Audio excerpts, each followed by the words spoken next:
नमस्कार, मैं रवीश कुमार। मंगलवार को भोपाल में हेड कांस्टेबल रमाशंकर यादव का पूरे सम्मान के साथ अंतिम संस्कार किया गया। रमाशंकर यादव यूपी के बलिया के रहने वाले थे, मगर इनका परिवार भोपाल में ही बस गया। बच्चे भी यहीं पले बढ़े। रमाशंकर यादव ने भोपाल सेंट्रल जेल के पीछे ही अहिल्या नगर में अपना मकान बनाया है। यहीं से 9 दिसंबर, ये उनके गांव की तस्वीर है, लेकिन अहिल्या नगर से ही 9 दिसंबर को उनकी बेटी की शादी होने वाली थी, सोनिया यादव की। रमाशंकर यादव के 2 बेटे हैं। बड़ा बेटा हवलदार है शंभुनाथ, 36-37 साल का है, असम में है। छोटा बेटा लांस नायक प्रभुनाथ हिसार में तैनात है। दोनों ही बेटों की शादी हो गई, लेकिन बेटी की शादी के बारे में परिवार फैसला लेने की अभी स्थिति में नहीं है कि 9 दिसंबर को होगी या नहीं। सारी तैयारियां लगभग अंतिम चरण में ही थीं। जेल में रमाशंकर यादव चीफ वार्डर के पद पर तैनात थे। वार्डन नहीं, वार्डर। हिंदी में इस पद को प्रधान प्रहरी कहा जाता है। रमाशंकर यादव की ड्यूटी अति सुरक्षा वाले सेल में ही थी। दिवाली की रात सेंट्रल जेल से फरार हुए आतंक के मामले के 8 आरोपियों ने हत्या कर दी। अहिल्या नगर में जेल के कई कर्मचारियों ने अपना घर बनाया हुआ है वहां पर। हमारे सहयोगी सिद्धार्थ रंजन दास और नीता शर्मा से परिवार के सदस्यों ने बातचीत में बताया कि शरीर पर चोट के निशान बताते हैं कि रमाशंकर यादव ने फाइट किया था, काफी लड़ाई की थी। बेटे ने कहा कि उनके पिता की हत्या की जांच होनी चाहिए। जैसा कि पिताजी को मतलब चोट लगी है और वो डेथ कर गए हैं, तो इससे तो ये हम कह सकते हैं कि प्रॉपर उनको पिताजी ने रोकने की कोशिश की होगी। अब स्वाभाविक है कि एक आदमी है और 8 लोग हैं, तो काबू करना मुश्किल है बगैर हथियार के। तो इसलिए थोड़ा सा पिताजी पे उन लोग भारी पड़े और उनको मार के चले गए। तो जांच की मांग करेंगे सर सरकार से? बिल्कुल सर, ये एकदम क्लियर होना चाहिए कि क्या वजह थी जिसकी वजह से वो भाग गए, अचानक ऐसा क्या हुआ। ये जायज सवाल है कि यह बात क्लियर होनी चाहिए कि पिता की हत्या कर वो कैसे भागे। इस पूरे मामले में 3 प्रकार के सवाल उठ रहे हैं। पहला सवाल यह है कि रमाशंकर यादव की हत्या कैसे हो गई? क्या बाकी सुरक्षा कर्मियों ने नहीं देखा, किसी का ध्यान नहीं गया? क्या दूसरा सवाल यह है कि आतंक के मामले में 8 आरोपी कैसे भाग गए? और तीसरा सवाल एनकाउंटर को लेकर उठ रहा है। अहिल्या नगर, जहां रमाशंकर यादव का घर है भोपाल में, यहां उन्हें राजकीय सम्मान के साथ अंतिम विदाई दी गई। मुख्यमंत्री शिवराज सिंह भी अंतिम श्रद्धांजलि देने पहुंचे। उन्होंने अहिल्या नगर का नाम रमाशंकर नगर करने का ऐलान कर दिया है। सम्मान राशि के रूप में 10 लाख और बेटी को सरकारी नौकरी का प्रस्ताव दिया गया है। शिवराज सिंह चौहान ने भी शव को उठाया, पार्थिव शरीर को, और उनके जाने के बाद हाल ही में मंत्री बने स्थानीय विधायक विश्वास नारंग ने रमाशंकर यादव के पार्थिव शरीर को कंधा दिया और शमशान घाट तक वे गए। पुलिस के अधिकारी भी मौजूद थे। मुख्यमंत्री कह रहे हैं कि सवाल नहीं होना चाहिए, लोग रमाशंकर यादव के लिए कम बोल रहे हैं, इन आतंकवादियों के लिए क्यों ज्यादा बोल रहे हैं। रमाशंकर यादव की हत्या की 2 शब्द अगर इनके लिए भी बोल दिए जाते, 2 आंसू अगर इनके लिए भी निकलते, तो ये लगता है कि मन संवेदनाओं से भरा हुआ है। लेकिन घटिया राजनीति, हर तरह की घटना, इस तरह की घटना पर करना, वोट बैंक की राजनीति करना।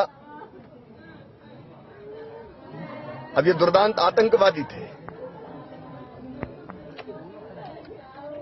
ये मारे गए। पता नहीं बाहर जाके क्या कहर बरपाते अगर निकल जाते, लेकिन इनके लिए आसमान सर को उठाने की कोशिश हो रही है। और शहीदों की शहादत के बारे में 2 शब्द नहीं बोले गए। लानत है ऐसी राजनीति पर, और लानत है ऐसे नेताओं पर भी। तो फोर्स हो चाहे कोई हो, कानून के अंतर्गत है। वहीं कभी कभी इस तरह का मामला हुआ क्या देश में? रोज है न मनोबल का मतलब अन्याय करेंगे? मनोबल का क्या मतलब है आपका? इसलिए ये एडमिनिस्ट्रेशन के या फोर्स के पीछे और उसका सहारा लेकर उसको ढाल बना करके जो बात करते हैं, ठीक नहीं है। रमाशंकर यादव के साथ एक और सिपाही चंदन अहिरवार के भी घायल होने की खबर आई थी। इनके बारे में पता चला है कि भागने वाले प्रतिबंधित सिमी कार्यकर्ताओं ने रस्सी से बांधकर उसी सेल में डाल दिया। हमारे सहयोगी श्रीनिवासन जैन ने चंदन अहिरवार से बात भी करने का प्रयास किया, लेकिन वो काफी सदमे में दिखे और उन्होंने बताया कि उनके पास उस वक्त हथियार भी नहीं था। यादव जी के बारे में थोड़ा बता दीजिए, कैसे थे, कैसे? दोनों साथ ही राउंड करने गए हुए थे। दोनों साथ राउंड करने गए थे? दोनों ही साथ। दोनों को किडनैप कर लिया। दोनों को किडनैप कर लिया। अच्छा, आपको फिर पुलिस। बट यादव जी की कोई यादगार कुछ कहना चाहेंगे उनके बारे में?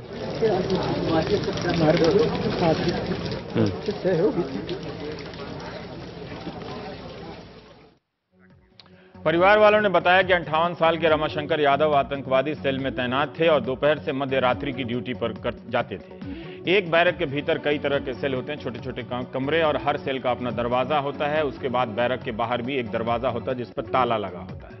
पहला सवाल इसी को लेकर उठ गया कि 2 दरवाजे तोड़कर इस खतरनाक किस्म के आरोपी कैसे बाहर आ गए। क्या लकड़ी की चाबी या चम्मच की चाबी की बात सही हो सकती है? हमारे सहयोगी श्रीनिवासन जैन ने हेड जेलर SKS भदौरिया साहब से भी बात की।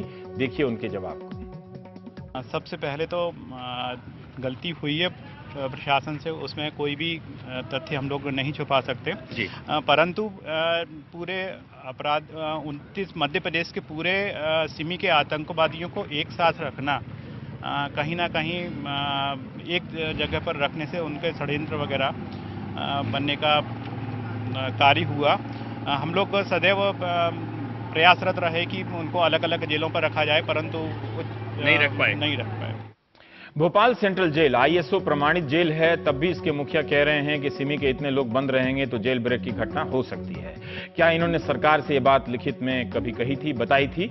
पुलिस से लेकर हेड जेलर तक सभी एक बात जरूर कह रहे हैं कि इन सबको अलग अलग सेल में रखा गया था, यानी छोटे छोटे कमरे में। सोमवार को IG योगेश चौधरी ने भी कहा कि भागने वाले सभी कैदियों को अलग अलग बैरक में रखा गया, जो अलग अलग सेक्टर में थे, यानी सब कोई एक जगह नहीं था, एक कॉम्प्लेक्स में नहीं था। जेल की 3 दीवारों को समझना जरूरी है। जिस सेल में आतंकवादी रखे जाते हैं, टेररिस्ट सेल जिसे कहा जाता है, पहली दीवार उससे 70 से 80 फीट दूर थी। यह दीवार करीब 35 फीट ऊंची होती है और इसके बाद दूसरी दीवार होती है जो 20 फीट ऊंची होती है। सबसे बाहर की दीवार जिसे हम बाउंड्री वॉल कहते हैं वो 4 या 5 फीट की होती है। आमतौर पर बाहरी 4 दीवारी का दायरा 2 किलोमीटर होता है, यानी इतना बड़ा कैंपस है। तो एक तरह से 3 दीवारों को फांदकर कोई ये बाहर निकला होगा। जेल के अंदर 42 CCTV कैमरे लगे हुए बताए गए हैं। आतंक के इन आरोपियों को B और C सेक्शन में रखा गया था, जबकि पुलिस का कहना है A, B, C में रखा गया था, जिसके 4 CCTV कैमरे काम नहीं कर रहे हैं। नीता शर्मा का कहना, हमारी सहयोगी, कि इनसे कुछ भी नहीं मिला है। अब यह साफ नहीं है कि एक बैरक जिसके भीतर कई सेल होते हैं वहां 4 ही CCTV कैमरे होते हैं या और भी अधिक कैमरे होते हैं। जेलर ने हमें बताया कि जेल में 5-6 कैमरे 360 डिग्री पर घूमने वाले होते हैं, यानी चक्कर काट लेते हैं एक पूरा। क्या इनमें से भी 8 के 8 बच गए होंगे, इन कैमरों की निगाह से नहीं आए होंगे? भोपाल की ये सेंट्रल जेल है, ये ISO सर्टिफाइड जेल है, बहुत ही सिक्योर जेल जो है वो मानी जाती है। यहाँ पे तकरीबन 800 के आसपास प्रिजनर्स जो हैं वो लॉज्ड इन हैं, लेकिन यहाँ से दिवाली वाली रात को 8 सिमी के आतंकवादी जो हैं वो भागने में कामयाब हुए। ये कहां से भागे ये मैं आपको दिखाना चाहूंगी। मेरे कैमरा पर्सन अगर आपको यहाँ पे आके दिखा सके, ये जो पिंक दीवार है उसमें एक D पॉइंट है।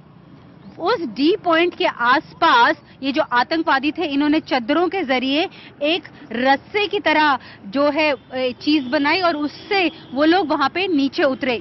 यहाँ पर सिक्योरिटी फोर्सेस के जो लोग हैं यहाँ पर तैनात थे, लेकिन क्योंकि ज्यादा फ्लड लाइट्स यहाँ पर नहीं है, इसलिए दीवार पे क्या कार्रवाई हो रही है उन्हें पता नहीं लग पाया। जो आतंकवादी हैं वो इस दीवार से निकल के ये सड़क है, इस सड़क पर पहुंचे, तब पता चला कि कुछ मूवमेंट हो रही है। जो सिक्योरिटी जो पुलिस वाले हैं उन्होंने एकदम से जो है वो अलार्म बजाया और एकदम अलार्म बजा, इतनी देर में आतंकवादी जो हैं वो दूसरी जो लाइन ऑफ डिफेंस है, यानी ये जो दीवार है जहां पर अभी हम खड़े हुए हैं, इसे स्केल कर यहां से इस सड़क पर आ गए। ये मेरे कैमरा पर्सन आपको दिखाएंगे, इस सड़क पर आए, तब तक अलार्म बज चुका था। उन्होंने सड़क के जरिए जाना सही नहीं समझा और वो खेतों की तरफ घुस गए और वहां से भाग निकलने में कामयाब हुए। ये एक पहली बात है। दूसरी बात, ये जो दीवार है इसके अंदर बताया जाता है 70 से 80 फीट की दूरी में, यानी इस दीवार के अंदर जाके उन आतंकवादियों का सेल था। क्योंकि वो काफी सेंसिटिव केसेस में इन्वॉल्व थे, इसलिए उन्हें आइसोलेटेड सेल्स में रखा हुआ था, B और C में। इस पूरी की पूरी जेल में 42 CCTV कैमरास जो हैं वो लगाए गए हैं।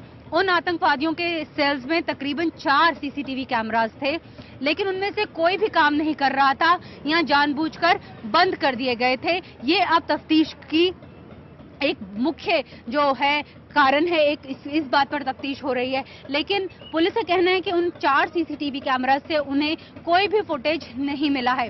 बाकी 42 कैमरास जो हैं वो अलग अलग जगह पे तैनात हैं। हमें बताया गया है इनमें से 6 के आसपास 360 डिग्रीज कैमरास हैं, बाकी जो हैं वो स्टैटिक कैमरास हैं।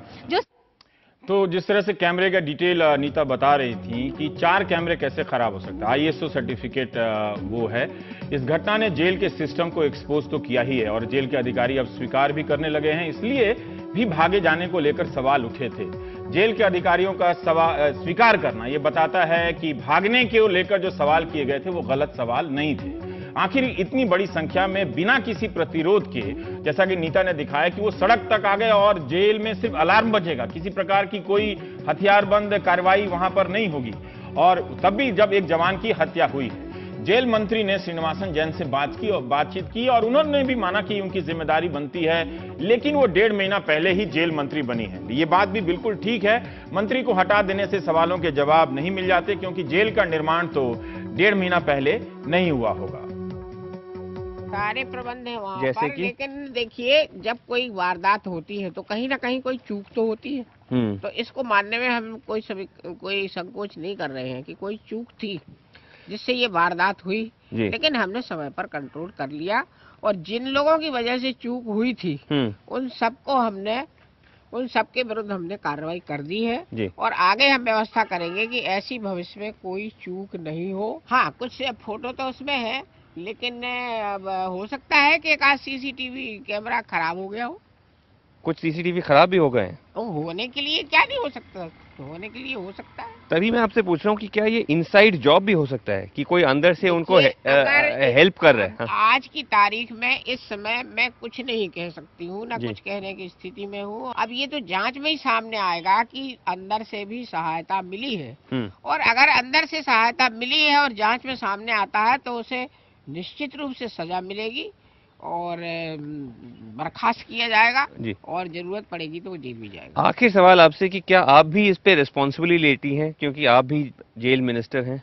मैं अभी 1.5 महीने पहले जेल मंत्री बनी हूँ, लेकिन चूंकि जेल मंत्री हूँ इसलिए मेरी भी जिम्मेवारी तो है। आप मानती हैं? मैं मानती हूँ कि चूक हुई है और जेल मंत्री के होने के नाते कहीं ना कहीं मेरी जिम्मेवारी भी बनती है। लेकिन मैं आपसे ये भी कहना चाहती हूँ कि मात्र 1.5 महीने पहले मैं जेल मंत्री बनी हूँ। इसका मतलब है यहां तक सवाल करना बिल्कुल जायज। आगे भी देखेंगे। सीसीटीवी का फुटेज अब भागने वालों से ज्यादा रमाशंकर की हत्या का पता लगाने के लिए ज्यादा जरूरी हो जाता है, क्योंकि अगर रमाशंकर की शहादत के नाम पर सवालों को संदिग्ध किया जा रहा है, ना उठाने के लिए कहा जा रहा है, तो कम से कम उनके साथ यही इंसाफ होना चाहिए कि उनकी हत्या का मामला जरूर खुलना चाहिए। जेल की पुलिस और राज्य की पुलिस 2 अलग अलग संस्थाएं हैं, यह समझना पड़ेगा।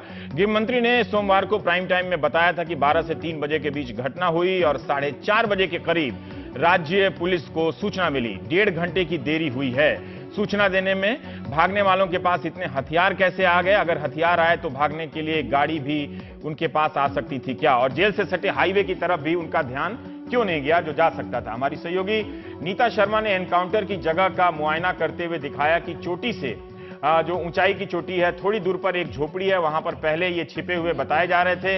रात अंधेरे किसी सुरक्षा कर्मी की हत्या कर भागेगा तो यहां इस झोपड़ी में क्यों छिपेगा? वो भी इनमें से 3 भागने वाले पहले भी खंडवा जेल से भागे थे और जब भागे थे तो वो काफी लंबे समय तक कई राज्यों की जांच एजेंसियों के हाथ वो नहीं लग पाए और इस बीच वो कई तरह के उनके नाम आपराधिक और आतंकी गतिविधियों में भी आए और पुलिस ने आरोप भी लगाया।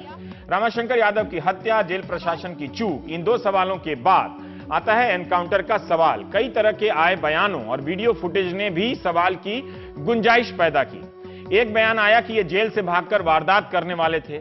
जब ये पता था कि ये वारदात करने वाले थे तो क्या ये पता नहीं था कि ये जेल से भी भागने वाले थे? ये बात भी सही है कि अगर इनका एनकाउंटर नहीं होता या ये पकड़े नहीं जाते तो आज मध्य प्रदेश पुलिस और सुरक्षा एजेंसियों की हालत बहुत खराब होती। इस आशंका में भी बहुत दम है कि ये अगर पकड़े नहीं जाते तो ये कुछ भी कर सकते थे, क्योंकि ये फाइनली भाग तो गए ही थे। लेकिन इस तरह से एनकाउंटर का होना आप चाहे भी तो सवालों से बच नहीं सकते।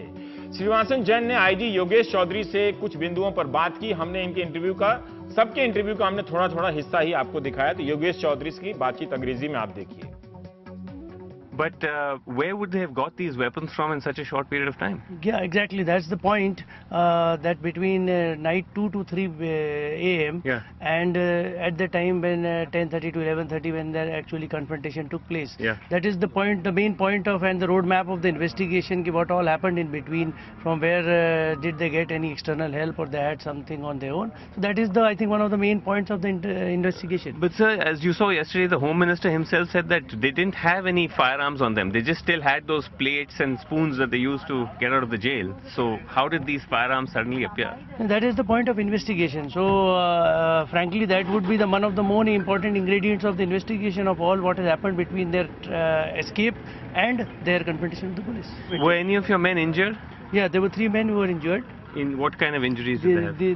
The 3 men who were injured, one was from the STF and 2 were from the district police, and they had injuries from sharp weapons. From sharp weapons, not from actually being fired upon? Ji. Encounter हो रहा है, उधर से गोली चल रही है, लेकिन जो योगेश चौधरी जी के हिसाब से जो पुलिस के जवान घायल होते हैं वो किसी शार्प वेपन यानी धारदार हथियार से घायल होते हैं। फरार कैदियों की तरफ से पुलिस की ओर गोलियां भी चलाई गईं, लेकिन ये कैसे हो गया? क्या ये एनकाउंटर एकदम पास हो रहा था? तेज हथियार से घायल होने की संभावना तो तभी बनती है जब दोनों पक्ष एक दूसरे के बहुत नजदीक हो। गांव के सरपंच ने भी समाचार एजेंसी ANI से बात की है। मीणा साहब की बात में आपको सुना। मेरा मोहन सिंह मीणा, सरपंच हूँ ग्राम खैरादेव पंचायत का। तो मेरे पास सुबह पुलिस आई 6-7 बजे के आतंकवादी 8 अपनी भोपाल जेल से भागे हुए हैं, तो आपका क्षेत्र है आसपास, आप फोन लगा दो, संदिग्ध लोग जहां भी दिखे शक के आधार पे आप पुलिस को मदद करो। मैंने फोन लगाया, फिर टीवी पे देखा, न्यूज पे चल रहा था, तो मैंने कहा, फिर पास के गांव में हमारे जी जीतमल लोहिया हैं, इनके पास फोन लगाया तो इनने कहा 4-5 लोग दिखे तो हैं, निकल के गए आपके उधर। तो मैंने फिर इनने कहा, इनका रिटर्न फोन आएगा, हाँ संदिग्ध लोग हैं, 5-6 लोग गए हैं, पानी फेरने वालों को दिखा है खेत में जो पानी फेर रहे थे, पाइप लगा रहे थे। मैंने कहा ठीक है। फिर मेरे दोस्त है सूरज सिंह, मैंने कहा यार इधर 8 आदमी आतंकवादी भागे हुए हैं, खूंखार है, उन्होंने मर्डर भी करा। मैंने कहा आप अपनी गाड़ी लेके आइए, अपन इधर देख के आते हैं, इधर की सूचना लगे। तो हम आ ही रहे थे तो नदी में से एक निकला पहले, मैंने कहा होगा कोई पुलिस वाले होंगे सादा ड्रेस में, उनको ढूंढते होंगे नदी। फिर दूसरा निकला, फिर तीसरा निकला, फिर चौथा निकला, फिर 5वां निकला, तो हमें शक हो गया। फिर 6ठा निकला, हमने पुलिस को जब फोन कर दिया, हमने उनको आवाज भी दी, रोका, मगर उनकी भाषा में कुछ अपन को समझ में नहीं आ रही, दूसरी कोई भाषा बोल रहे थे। तो कितनी देर तकरीबन ये एनकाउंटर चला होगा? 25-30 मिनट। 30 मिनट। क्या जब पुलिस यहाँ से फायर कर रही थी या फिर पुलिस ने जब उनको सरेंडर करने के लिए बोला था तब उनकी तरफ से क्या कार्रवाई थी, किस तरीके से? पथराव कर रहे थे ऊपर से, चट्टान के ऊपर से पत्थर भेले कर लिए थे उनने, पथराव कर रहे थे पुलिस नीचे वाली पे, और ऊपर से जो घेरा डाला था उन्होंने इनकाउंटर करा। लकड़ी की चाबी से या लकड़ी के इस्तेमाल से लॉकअप खोलने के बाद नदी से एक कर निकलने का ये 2 गंभीर एंगल आता है।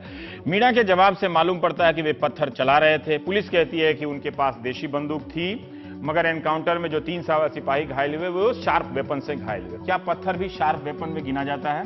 कई लोग मारे गए 8 लोगों को आतंकवादी कह रहे हैं। ज्यादातर मीडिया, हमें पत्रकारिता में यही सिखाया गया है कि साबित होने से पहले तक आरोपी या कथित रूप से लिखना ठीक रहता है, मगर सब आतंकवादी कह रहे हैं, नेता, मंत्री, सारा अखबार, सारा चैनल, ज्यादातर, जबकि किसी को अभी तक सजा नहीं हुई है। अतीत में कई ऐसे मामले हुए हैं जिनमें आतंक के मामले में लोग 10 से लेकर 22 साल, 25 साल तक बंद रहे, उन्हें आतंकवादी ही कहा जाता रहा, मगर उनके खिलाफ कोई सबूत नहीं मिला और वो बाइज्जत सुप्रीम कोर्ट तक से बरी हुए। आतंक के आरोप में तमाम अदालतों से बरी हुए 24 ऐसे लोगों की कहानी संकलित कर जामिया टीचर्स सॉलिडेरिटी एसोसिएशन ने एक किताब प्रकाशित की है। किताब का नाम है फ्रेम्ड, डैम्ड, एक्विटेड। इस किताब में बरी हुए हर केस के पीछे मीडिया की क्लिपिंग भी है, जिसमें आप देख सकते हैं कि गिरफ्तारी के वक्त मीडिया कैसे सबको आतंकवादी कहने लगता है। मीडिया ही नहीं, उनके रिश्तेदार, दोस्त, सब आतंकवादी कहने लगते हैं और दूरी बना लेते हैं।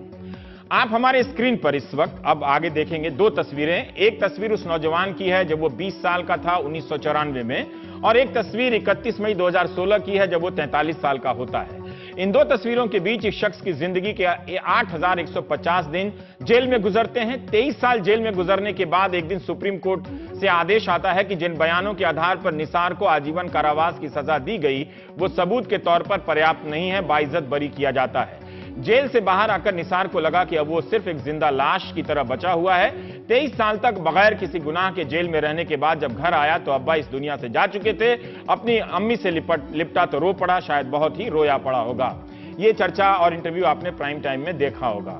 कई राज्यों की पुलिस ने निसार को भी कई बम धमाकों में आरोपी बनाकर 23 साल तक जेल में रखा, मगर सुप्रीम कोर्ट ने उनके सबूतों को सिर्फ इकबालिया बयान के आधार पर उसे इतने सारे बम धमाकों में आरोपी बनाया जाता रहा। अब आप दर्शक तय करें।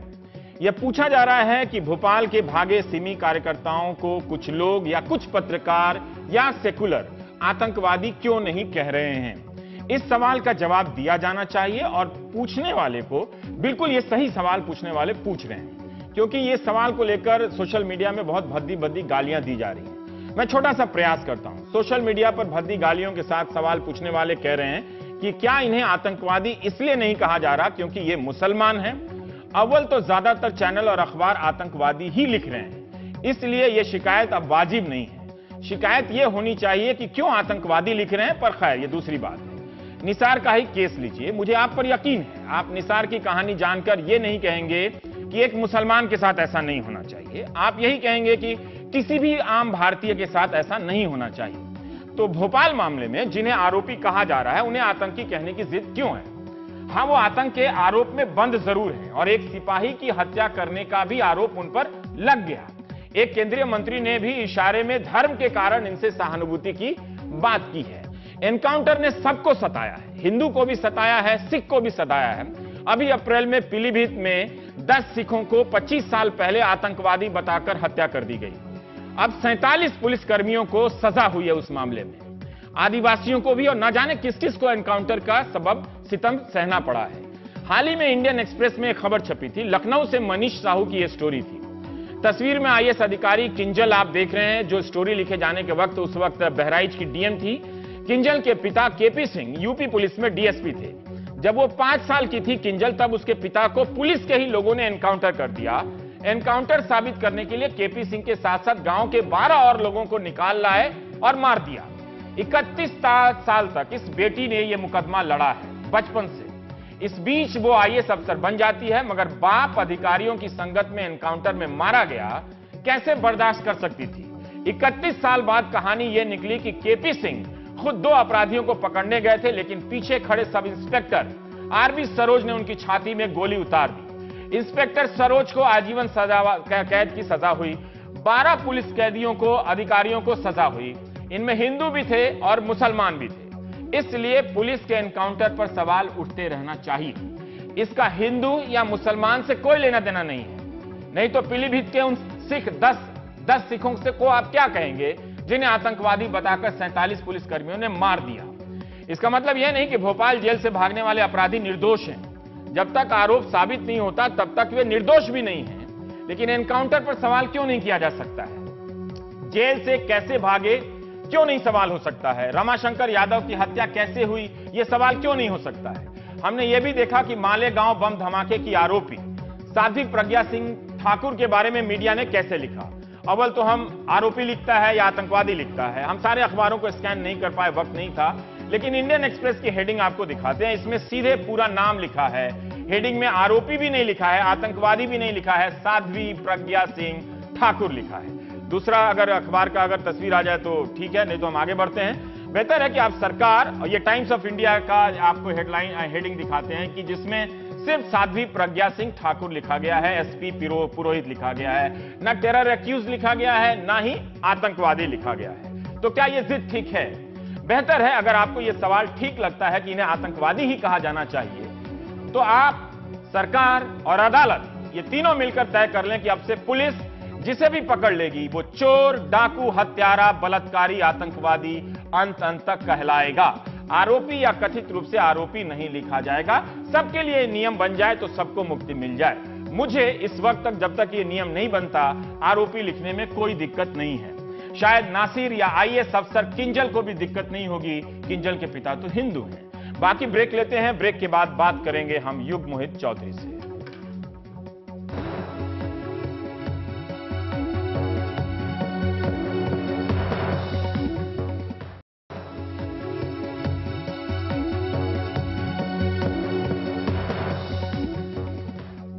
हमारे साथ मुंबई से युग मोहित चौधरी हैं। युग, 10 मिनट का वक्त है, 2 सेगमेंट है। मेरा पहला सवाल यही है कि एनकाउंटर पे ये जो सवाल उठाया जा रहा है और ये कहा जा रहा है कि क्या सवाल उठाना मुसलमानों की पैरवी करना है, क्या आप 1-2 उदाहरणों से बता सकते हैं कि दूसरे समुदाय के लोग भी किस तरह से पुलिसिया एनकाउंटर के शिकार होते रहे और एनकाउंटर पे सवाल उठाना जायज है?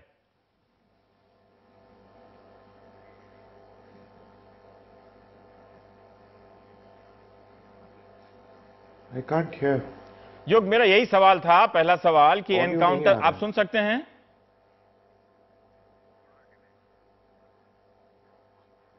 रवि जी, आवाज नहीं आ रही है। मेरा सवाल यही है कि एनकाउंटर पर सवाल उठाना क्या किसी धर्म विशेष की तरफदारी करना है? नहीं, बिल्कुल नहीं। इसमें धर्म का कोई ताल्लुक नहीं है। अगर किसी चीज की पैरवी करना है तो ये कॉन्स्टिट्यूशन और कानून की पैरवी करना है। कई सालों से हम ये इनकाउंटर्स के खिलाफ आवाज उठा रहे हैं, मगर ये पहली बार है कि सरकार ने अपनी तरफ से जो जवाब दिया है, कहा है कि हम धर्म के नाम पे आवाज उठा रहे हैं। ये पहले कभी नहीं हुआ। कोई उदाहरण देकर बता सकते हैं ताकि दर्शकों को भी पता चले कि अन्य मामलों में भी पुलिस ने एनकाउंटर में इस तरह की कार्रवाइयां की हैं जो बाद में गलत साबित हुए और सजा हुई है पुलिस वालों को ही?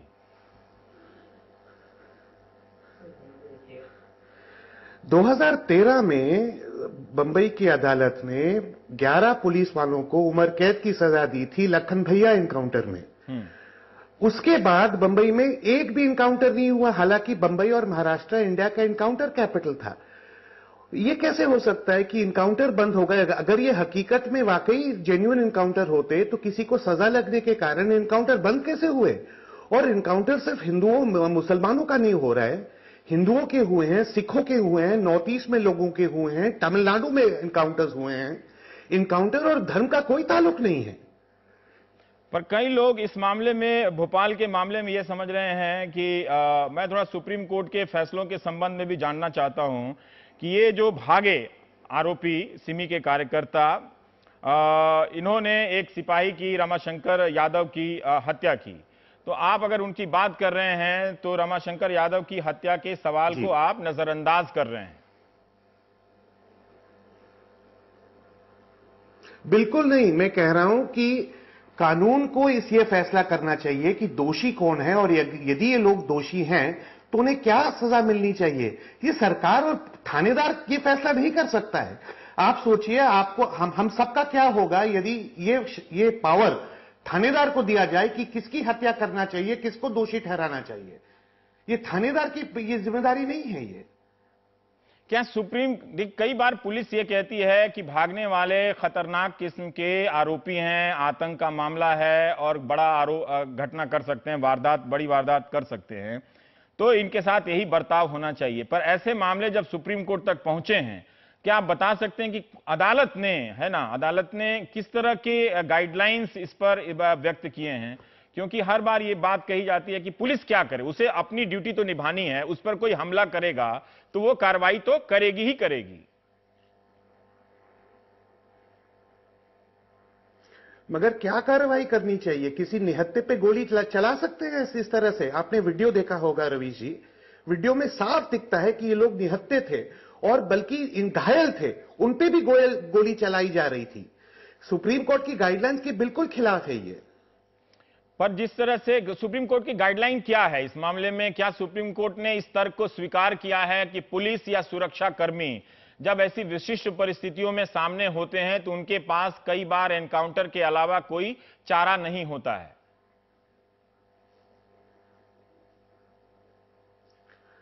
एनकाउंटर तभी हो सकता है जब उनकी जान खतरे में हो, गोली चलाने वाले की, पुलिस वाले की जान खतरे में हो, तभी वो गोली अपने बचाव के लिए चला सकते हैं। जी, पर ये और तब भी जब गोली चलाए तो वो उनको ये देखना चाहिए कि ये घायल करने के लिए गोली चलाई जाती है, किसी को जान से मारने के लिए गोली नहीं चलाई जाती। पर ये अभी मणिपुर के मामले में सुप्रीम कोर्ट ने जस्टिस संतोष हेगड़े के नेतृत्व में एक कमेटी बनाई थी और इस कमेटी ने 6 ऐसे ही एनकाउंटर के मामलों की जांच की। 6 के 6 फर्जी निकले और इसके बाद सुप्रीम कोर्ट ने पिछले 20 साल में मणिपुर में 1528 फर्जी एनकाउंटर में जो 1528 लोग मारे गए हैं उनकी जांच के आदेश दे दिए। ये उदाहरण मैं इसलिए बता रहा हूं कि हद से ज्यादा सोशल मीडिया पर इसकी आड़ में लोगों को गालियां दी जा रही हैं और ये इस तरह से बदनाम किया जा रहा है, बहुत गंदी गंदी बातें कही जा रही हैं। पर क्या आप ये बता सकते हैं कि अगर आपके ध्यान में हो, जब पीलीभीत में, उत्तर प्रदेश का जो पीलीभीत इलाका है, वहां पे 10 सिखों को आतंकवादी बताकर मारा गया और 84 का दौर, मतलब अब तो यही दिन है जब 84 में जब सिखों के साथ नरसंहार हुआ था, दंगा नहीं नरसंहार हुआ था और एक तरफा उन्हें मारा गया था। तो वही आतंकवाद का माहौल था और हर सिख को एक तरह से संदिग्ध निगाह से लोग देख रहे थे। लोग मतलब वो लोग जो भीड़ बनते हैं और देखने में दिलचस्पी होती है। पर जैसा मैं पढ़ रहा था कि उसमें 47 पुलिसकर्मियों को उन्हें सजा मिलती है कि इन्हें गलत तरीके से आतंकवादी बताकर मारा गया है।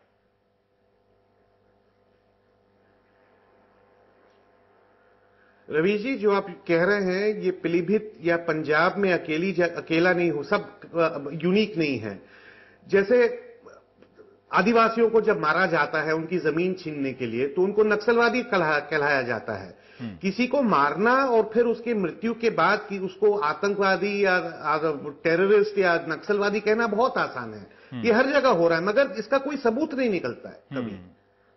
2010 में भी सोनभद्र उत्तर प्रदेश का ही है जिसमें कुछ छात्रों को, एक छात्र को नक्सल बताकर मार दिया गया, तो उसमें कई पुलिस वालों को सजा हुई थी। और अभी एक रिहाई मंच है उसने ये जानकारी दी है कि निचली अदालत के स्तर पर 117 लोगों को जिन्हें आतंक के अलग अलग मामलों में गिरफ्तार किया गया था उन्हें बरी किया गया है निचली अदालत में। अभी ऊपरी अदालत में ये एक मामला चल रहा है। पर मैं युग अपने दर्शकों के लिए एक तर्क देना, सुप्रीम कोर्ट ने जब कहा था मणिपुर के मामले में तो उन्होंने कहा था कि अगर सुरक्षा बलों के जवान को इसलिए तैनात किया जाता है या नौकरी दी जाती है कि वो अपने ही नागरिकों को सिर्फ, यहां सुरक्षा बल यहां सेना से संबंधित है क्योंकि अफस्पा जो है वो सेना से संबंधित है, अगर सुरक्षा बलों के जवान को इसलिए तैनात किया जाता है या नौकरी दी जाती है कि वो अपने ही नागरिकों को सिर्फ शक या आरोप के आधार पर दुश्मन मानकर उनकी हत्या करने लगे, तो ये न सिर्फ कानून के राज के लिए बल्कि हमारे लोकतंत्र के लिए भी गंभीर खतरे की बात होगी। पर युग में आपसे जानना चाहता हूं कि सामान्य दर्शक, बहुत सारे लोग ये जानना चाहते हैं कि कब तक इन लोगों को, जो आतंक के आरोपी हैं, इनको बैठ के जेल में इस तरह से आते हैं कि खिदमत की जाती है, बिरयानी खिलाई जाती है। हालांकि बिरयानी खिलाने वाले जिस वकील ने बात की थी उसी ने प्राइम टाइम में कहा था कि हमने ऐसी कोई बात नहीं कही थी और हमने मीडिया का ध्यान बटाने के लिए कहा था, लेकिन ये बात चिपक गई कि आतंकवादी को बिरयानी खिलाई जाती है। लेकिन फिर भी मैं चाहता हूं कि ऐसे दर्शकों के सवाल को सम्मान से देखा जाना चाहिए कि वो ये कहते हैं कि एक सिपाही को मारकर भागा है और इनके साथ यही सलूक होना चाहिए, क्यों इनके साथ नरमी होनी चाहिए?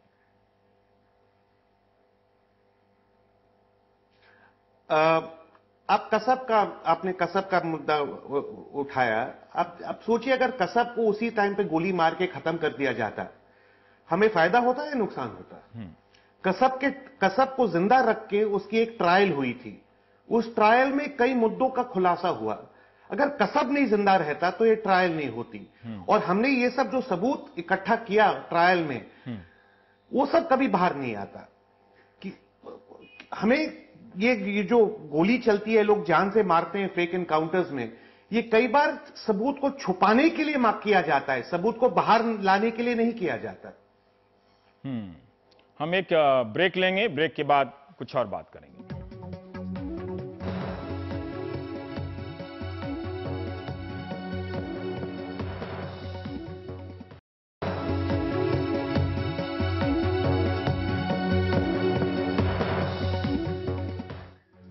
नीता शर्मा हमारे साथ भोपाल से जुड़ रही हैं। नीता हमारी सहयोगी है। नीता, हम ये जानना चाहते हैं कि शिवराज सिंह चौहान ने शहीद रामाशंकर यादव कहा है और इतनी जरूर उन्हें सम्मान मिलना चाहिए क्योंकि ड्यूटी पर उन्होंने उनकी जान गई है। लेकिन हम चाहते भी हैं कि उन्हें शहीद का सम्मान मिलना चाहिए। क्या भोपाल में या मध्य प्रदेश में या कहीं भी, आप इतने जमाने से पुलिस को कवर करती हैं, पुलिस के जवान को शहीद का दर्जा मिलता है क्या? और शहीद कहने का मतलब क्या होता है सरकारी दस्तावेजों के हिसाब से? नीता रवि, सरकारी दस्तावेजों के हिसाब से शहीद का मतलब होता है कि आपको कॉम्पनसेशन मिल जाता है, परिवार को नौकरी मिल जाती है और कुछ सहूलतें मिल जाती हैं। ये जो टर्म है शहीद, जो पुलिस मैनुअल है, इस पे जो है ये क्लासिफाइड नहीं है, डिस्क्राइब नहीं है कि मार्टर किसको कहते हैं। हालांकि आज जो रामाशंकर यादव हैं, उन्हें यहाँ के मुख्यमंत्री जो मध्य प्रदेश के हैं, उन्होंने शहीद का दर्जा जरूर दिया है, लेकिन ये जो है वो डिफाइंड नहीं है पुलिस मैनुअल में, ऐसा हमें सीनियर पुलिस ऑफिसर्स ने कहा है। पर नीता, कई अर्धसैनिक सुरक्षा बलों के जब सैनिक मिलते हैं या अफसर भी मिलते हैं तो ये कहते हैं कि सेना से, जैसे बीएसएफ के लोग मिलते हैं, मुझे मालूम नहीं वस्तुस्थिति क्या है, वो कहते हैं कि हमें शहीद का दर्जा नहीं मिलता, सम्मान जरूर मिलता है और अब शायद ज्यादा मिलता है, लेकिन हमें शहीद का दर्जा नहीं मिलता। क्या ये बात सही है? इसे एक सामान्य नजर से हम कैसे देखें कि शहादत तो बीएसएफ के लोग भी देते हैं, सेना के लोग भी देते हैं और रमाशंकर यादव भी देते हैं। अगर सरकार सबको शहीद कहती है तो क्या हम तीनों को एक मान सकते हैं? और क्या सरकार के कानून या प्रावधान ऐसा कहते हैं? ऐसा भी एक सुप्रीम कोर्ट की जजमेंट आई है जिसमें जो एक्ट ऑफ वैलर है और जो मार्टरडम है उसे डिस्क्राइब किया गया है। उसमें शायद ये भी लिखा हुआ है कि अगर कोई आम नागरिक भी देश की सुरक्षा के लिए अगर अपनी जान गंवा देता है तो उसको भी शहीद का दर्जा जो है वो दिया जा सकता है, उसे शहीद कहा जा सकता है। लेकिन कोई ऐसी टर्म नहीं होती कि जो सरकार की तरफ से नवाजी जाती है कि ये जो शख्स है ये शहीद है। अच्छा, कोई ऐसी कोई टर्म नहीं होती है। अच्छा, बहुत बहुत शुक्रिया नीता इस बात की जानकारी देने के लिए। और बिल्कुल रमाशंकर यादव को पूरा सम्मान मिलना चाहिए, उनके साथी का भी। लेकिन सारे सवाल, जैसे आपने तमाम घटनाओं से देखा, अक्षरधाम गुजरात में मामला हुआ था, उस व्यक्ति को कितने साल जेल में रहना पड़ा और अंत में वो बरी हो गया। इतना बड़ा मामला होता है, इतना कवरेज होता है, तो आखिर हमारी जांच एजेंसियां जो पकड़ लेती हैं फिर उन्हें अंजाम तक क्यों नहीं पहुंचा पाती? इसलिए आप कहीं भी एनकाउंटर हो, हिंदू के खिलाफ, मुस्लिम के खिलाफ या सिख के खिलाफ, आप सवाल जरूर कीजिए। या किंजल ने, आईएएस अफसर किंजल ने जो किया, अपने पिता जब वो छोटी थी तब वो सवाल उठाया। और एक दिलचस्प बात मैं बताना चाहता हूं, जस्टिस मदान लोकुर साहब ने अपने फैसले में लिखा है, और अक्सर हम इजराइल का उदाहरण देते हैं, लेकिन उन्होंने इजराइल के पूर्व चीफ जस्टिस को कोट करते हुए लिखा है, और पूर्व चीफ जस्टिस का यह बयान है कि आतंक से लड़ने में हमेशा राज्य के एक हाथ बंधे होते हैं, लेकिन फिर भी उसका पलड़ा भारी होता है। कानून का राज हर हाल में लोकतंत्र को मजबूत करता है। तो सवाल करते रहिए, सवाल से डरिए नहीं। सवाल करने का मतलब किसी को बचाना नहीं होता है, बल्कि आश्वस्त करना होता है खुद को कि क्या ये बातें हुई थी, इससे आप विश्वस्त होते हैं। और एक बात आपको याद दिला दूं कि अगर आप गाली देने वालों की भीड़ में शामिल हैं तो आज तो हमको दे रहे हैं, लेकिन कल पलटकर आपको देंगे। इसकी कोई गारंटी आपके पास नहीं है, लेकिन मैं आपको ये गारंटी दे सकता हूं। आप देख रहे थे प्राइम टाइम। Good night. इन लोगों ने वहां पर तालों को खोलने के लिए काफी मात्रा में जो है लकड़ी और प्लास्टिक से चाबियां भी तैयार की थी। वो चाबियां भी हम लोगों ने जब्त की है और वो ताले भी जब्त हुए हैं। जो फर्स्ट वाला जो प्रकरण है उसमें इन्वेस्टिगेशन में शामिल है। जो ड्यूटी पे आरक्षक था जिसके पास चाबियां होती है, हाँ, उससे वो चाबियां उन्होंने निकाली और उसके बाद वो लाकर उन्होंने एक के बाद एक दो लाकर खोले और कुछ लकड़ी के और कुछ जो स्टील के उनको चम्मच वगैरह होते हैं उसकी भी उन्होंने चाबियां बनाई हुई थी और उससे उन्होंने चम्मच की चाबियां बना ली थी। सर, आप एक आतंकवादी को किसी सेल में रखते हैं, उस सेल का ताला चम्मच की चाबी से खुल सकता है? जी हाँ, उन्होंने चाबी, जो आरक्षक था उसके पास जो चाबियां थी वो निकाली और उसके अलावा कुछ उन्होंने लकड़ी से भी बनाई हुई थी जी। कुछ उन्होंने चम्मच से भी बनाई हुई थी। जो भी हथियार थे उन्होंने लकड़ी की चाबी से, लकड़ी की चाबी। मैंने अब घटना के काफी देर हो चुके हैं गृह मंत्री जी, अगर आप सुबह बोल रहे होते तो ये बात सही भी लगती, लेकिन लकड़ी की चाबी से आतंक सेंट्रल जेल के सेल का ताला खुल सकता है? देखिए, मैं आपसे कह रहा हूँ वहां पर जो सामान पड़ा हुआ मिला है उसमें लकड़ी की चाबियां भी है। जो गार्ड ड्यूटी पे था उसके जेब में जो चाबी थी वो निकाल के उन्होंने लाकर खोले हैं। और ये कुल मिला के एक इनकी बहुत लंबे समय से प्लानिंग थी।